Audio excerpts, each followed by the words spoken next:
Ketika saya mendekati usia 70 tahun.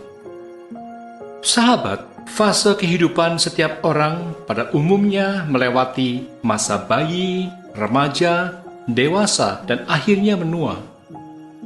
Setiap fase memiliki fokus dan prioritasnya masing-masing. Ketika remaja, mungkin fokusnya pada pendidikan dan pencarian jati diri. Ketika dewasa, mulai berfokus pada karir dan keluarga. Dan ketika menua, kembali berfokus pada diri sendiri. Setelah sekian puluh tahun berjuang dan memikul tanggung jawab keluarga, kinilah saatnya mensyukuri dan menjalani hidup dengan cara berbeda. Cara-cara yang lebih arif, lebih welas asih, dan bermakna. Misalnya, lebih rajin beribadah, lebih seksama menjaga kesehatan, senang mencari ketenangan, atau memilih untuk menciptakan kesenangan atau kepuasan batin dengan menjadi berkah bagi orang lain. Saya melewati usia 60 tahun dan menuju 70 tahun, memiliki beberapa outcome atau komitmen. Beberapa sudah saya lakukan sejak awal, sebagian lagi sedang dan akan terus saya lakukan ke depan. Inilah beberapa komitmen yang sudah, sedang, dan akan saya jalankan itu. Pertama, setelah mencintai orang tua, saudara, pasangan, anak-anak, dan teman-teman saya, kini giliran saya mencintai diri saya sendiri. Kedua, dunia tidak berada di pundak saya, dan saya pun menyadari bahwa saya memiliki keterbatasan. Saatnya untuk berbagi beban dan tanggung jawab. Ketiga, berhenti tawar-menawar dengan pedagang kecil. Selisih rupiah yang tidak seberapa tidak akan membuat saya kaya. Mungkin itu malah bisa membantu si pedagang menabung untuk membayar biaya sekolah anaknya. Keempat, selalu memberi tip kepada pelayan restoran. Uang ekstra yang dia terima mungkin akan membuatnya gembira dan lebih semangat bekerja. Kelima, sabar mendengarkan cerita orang tua meskipun mereka telah menceritakannya belasan kali.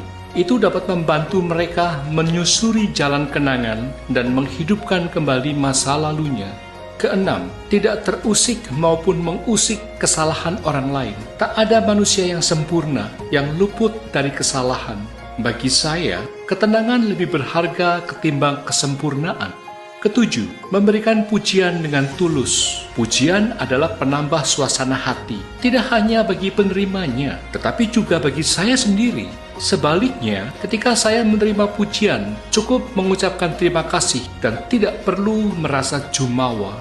Kedelapan, lebih berfokus menjadi pribadi yang lebih baik dari hari ke hari ketimbang berfokus pada penampilan. Jadi, setitik noda di baju tidak akan mampu mengusik saya. Kepribadian lebih berbicara daripada penampilan. Kesembilan, menjauh dari orang yang tidak menghargai saya. Mereka mungkin tidak tahu nilai saya, tapi saya tahu siapa diri saya. Dan bukankah hidup sebaiknya saling menghargai?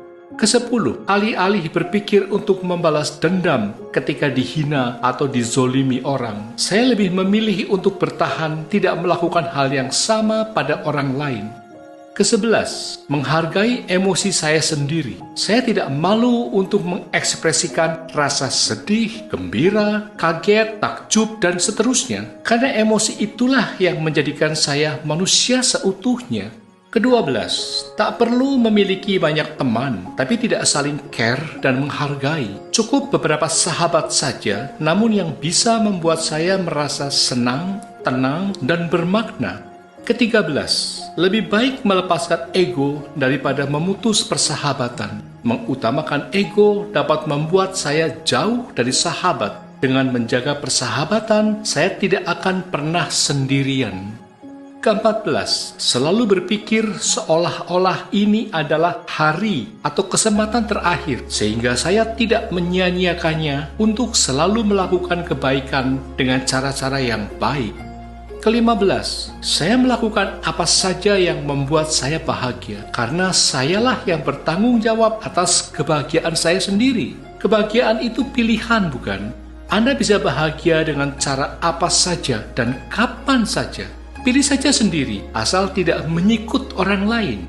Sahabat, Saya memutuskan untuk mengirimkan pesan ini kepada banyak orang tanpa harus menunggu usia saya mencapai 70 tahun.